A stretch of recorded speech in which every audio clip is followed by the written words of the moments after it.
सीधे आपको नोएडा लेकर जाते हैं, जहां पर सीएम योगी आदित्यनाथ क्या कुछ कह रहे हैं वो सुनिए। 17 के पहले तत्कालीन मुख्यमंत्रियों के लिए स्थापित था। वे भय के मारे नहीं आते थे। मुझे याद है 2017 में मुख्यमंत्री बनने के बाद जब प्रधानमंत्री जी यहां पर आ रहे थे, मेट्रो का उद्घाटन था, तो मेरे पास संदेश आया था प्रधानमंत्री कार्यालय से कि आप किसी मंत्री को इसके लिए नियुक्त कर सकते हैं। मैंने कहा क्या मतलब, कोई विशेष बात?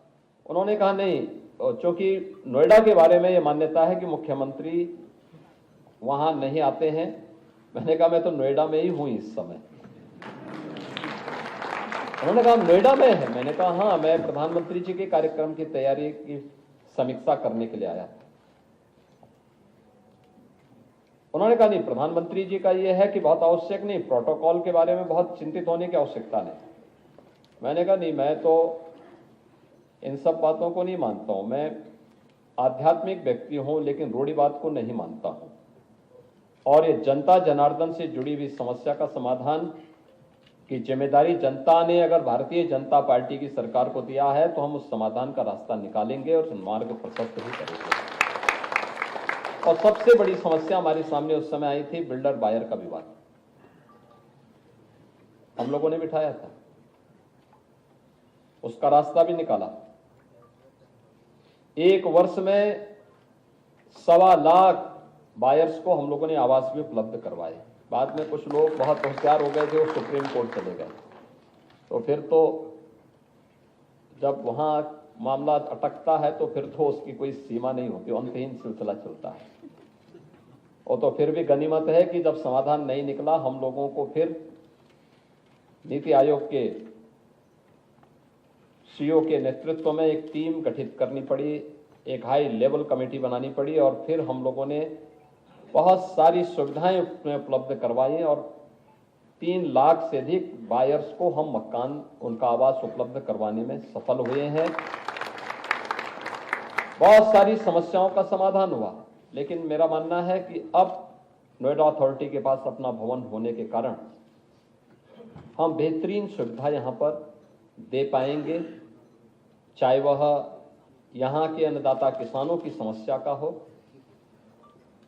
चाहे वह यहां पे जिन लोगों ने यहां पे जितने भी ऐसे एसोसिएशन हैं, RWA हैं या उद्यमी हैं,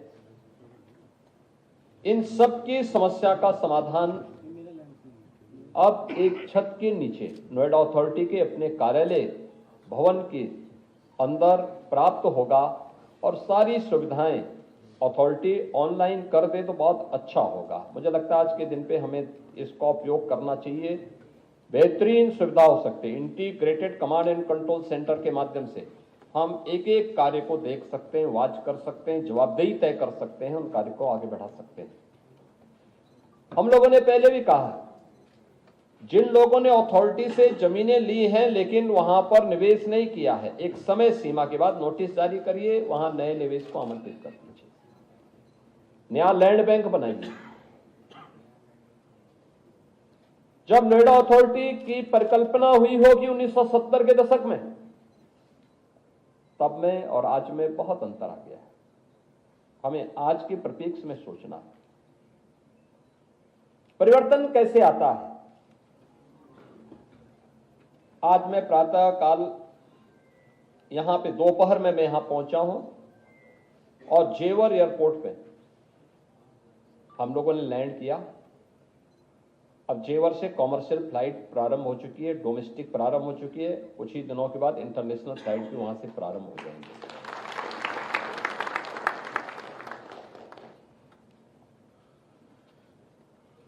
इलेक्ट्रॉनिक सर्किट के निर्माण की आज यहां पे कोरिया के साथ मिलकर के एक ग्रुप के द्वारा लगभग 7,000 करोड़ रुपए के निवेश की आधारशिला रखी गई है। यानी इलेक्ट्रॉनिक कंपोनेंट और इलेक्ट्रॉनिक सर्किट की मैन्युफैक्चरिंग अब इसी जनपद में होगी। सोलर सेल का भी आधुनिक मैन्युफैक्चरिंग हब यही जनपद बनेगा। दूसरी यूनिट 8,200 करोड़ रुपए की, उसका भी आज हम लोगों ने आधारशिला रखी। आप सोचो, ये निवेश वहां हो रहा है, फिल्म सिटी वहां बन रही है,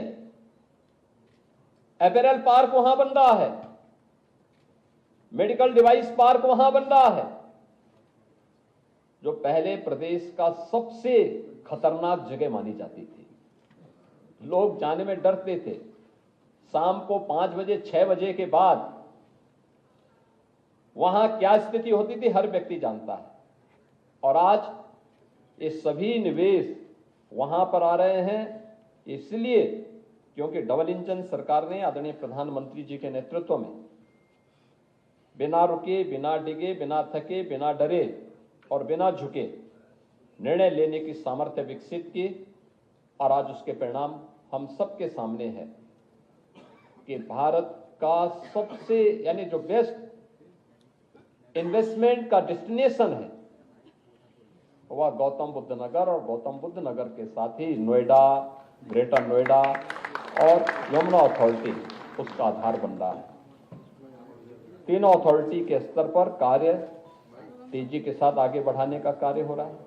कार्य संस्कृति को और प्रभावी बनाने का कार्य हो रहा है। वर्षों की जकड़न को तोड़ने का कार्य हो रहा है। जन समस्याओं के साथ साथ उद्यमियों की समस्याओं के समाधान का मार्ग प्रशस्त हो रहा है। और उस दिशा में किए जाने वाले प्रयास का हिस्सा अब आने वाले समय के साथ ये नोएडा अथॉरिटी का एक कार्यालय बनेगा, ये मैं विश्वास के साथ कह सकता हूं। इसलिए मैं नोएडा अथॉरिटी के अंतर्गत आने वाली उन सभी नागरिकों को, सभी उद्यमियों को, यहाँ के अन्नदाता किसानों को मैं इसकी बधाई देता हूँ, अपनी शुभकामनाएं देता हूँ, जनप्रतिनिधियों को धन्यवाद देता हूँ और अथॉरिटी के प्रति अपनी शुभकामनाएं भी व्यक्त करता हूँ। बहन और भाई, आज यहाँ पर हम लोग एमएसएमई डे के अवसर पर भी एकत्र हुए हैं। सूक्ष्म लघु मध्यम उद्यम की क्या ताकत है। कोई भी बड़ा उद्योग का आधार बनता है सूक्ष्म लघु मध्यम उद्यम। याद रखना, बड़ा उद्यम तभी सफल हो सकता है जब हमारे पास आधार होगी, उसके बगैर आगे नहीं बढ़ सकता। विकसित भारत की संकल्पना तब पूरी होगी जब खुशहाल किसान भी होगा, लेकिन उतनी ही तेजी के साथ हम वर्ल्ड क्लास इंफ्रास्ट्रक्चर भी दें और इंफ्रास्ट्रक्चर के साथ साथ अपनी मैन्युफैक्चरिंग पावर को भी उतनी ही मजबूती के साथ आगे बढ़ा सकें।